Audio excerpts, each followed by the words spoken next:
This is Keep the Faith Ministry News. I'm Hal Mayer. One of the campaign promises that Donald Trump made was to restore and protect religious liberty, and it appears that he's about to fulfill that promise. The Trump administration has circulated a draft executive order on religious liberty that will bring civil rights protections for Christians into the 21st century. Its stated purpose is to guide the executive branch in formulating and implementing policies with implications for religious freedom of persons and organizations in America. According to the document, Christian organizations include even closely held for-profit corporations operated for a religious purpose, even if its purpose is not exclusively religious, and the order is directed to those who work for the executive branch, including the Attorney General and the Department of Justice. The draft order says this constitutional protection ensures that Americans and their religious organizations will not be coerced by the federal government into participating in activities that violate their consciences and will remain free to express their viewpoints without suffering adverse treatment from the federal government. It shall be the policy of this administration to protect religious freedom. If the order is published as it is currently written, the Attorney General of the United States will be on the side of those who seek to exercise religious liberty rather than be against them. He will be their friend in the courtroom and not their enemy, contrary to the last 8 years, which have been a relentless restriction and erosion of the civil rights of Christians in the marketplace. The Attorney General will now be the advocate of Christian students and schools and bakers and photographers and florists and businesses, and no longer their adversary. The Department of Justice will be defending Christians in court rather than attacking them.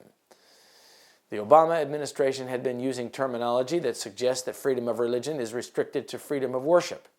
The order treats the free exercise of religion as a right that every American possesses 24 hours a day, 7 days a week.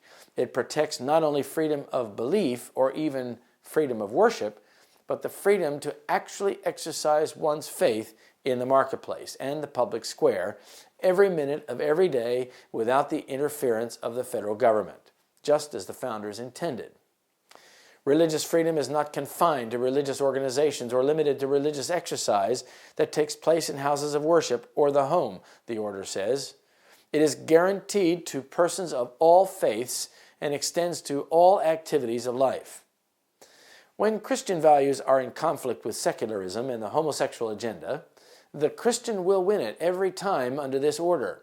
They will not be punished for running their organizations in harmony with their biblical views and values. For instance, the order says that the federal government shall not discriminate against Christian agencies that provide federally funded child welfare services, including promoting or providing adoption, foster, or family support for services for children. They will be free to follow scriptural standards and place children exclusively in the homes with a mother and a father without fear of punishment from the federal government. Christian-run businesses and organizations involved in employing others will, for example, be able to take biblical principles of human sexuality into consideration in their personnel policies without the fear that the federal government will sue them out of business. The IRS will be forbidden to withhold tax-exempt status from any organization which speaks on moral or political issues from a religious perspective. These issues explicitly include advocating for marriage as a union of one man and one woman, promoting the view that sexual relations are properly reserved for such a marriage, promoting the view that there are two genders, male and female, which are matters of immutable biological sex, determined at or before birth, and promoting the view that human life begins at conception. In other words, no longer will the federal government punish those who advocate for natural marriage or for abstinence outside of marriage, or punish those who argue against that view that people are born that way. And here is the kicker. No one will be prohibited from receiving government grants or contracts because their business is guided by Christian principles.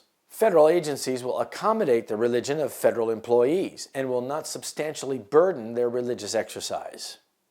It should be noticed that this order isn't about forcing anything on anyone. Any employer who doesn't want to run his business according to Christian principles doesn't have to. But those employers who do will have a friend in this administration. And the order will supersede all previous and future orders in areas of conflict and runs in direct conflict with the Obama-era executive order on special rights for LGBTQ people. The draft order is no doubt under advisement of Trump's evangelical board. It will relieve pressure on Christians to comply with the radical social agenda of the LGBTQ community. But prophecy tells us that religious freedom will change under pressure of natural disasters that will be perceived as divine punishment. And while protecting religious freedom in the marketplace, the United States will eventually restrict freedom of worship and require obedience to laws that violate the law of God, such as Sunday observance. It will appear that America is getting back to God, but that there are a few that are holding back the divine blessing and are the cause of the disasters because they do not honor the first day of the week. Right now, it all seems benign. Stay tuned. It is on the law of God that the last great struggle of the great controversy between Christ and his angels and Satan and his angels will come. And it will be decisive for all the world. Men in responsible positions will not only ignore and despise the Sabbath themselves, but from the sacred desk will urge upon the people the observance of the first day of the week, pleading tradition and custom in behalf of this man-made institution. They will point to calamities on land and sea, to the storms of wind, the floods, the earthquakes, the destruction by fire, as judgments indicating God's displeasure because Sunday is not sacredly observed. These calamities will increase more and more. One disaster will follow close upon the heels of another, and those who make void the law of God will point to the few who are keeping the Sabbath of the fourth commandment as the ones who are bringing wrath upon the world. This falsehood is Satan's device that he may ensnare the unwary. The Southern Watchman, June 28, 1904. This is Keep the Faith Ministry News. Thank you for watching.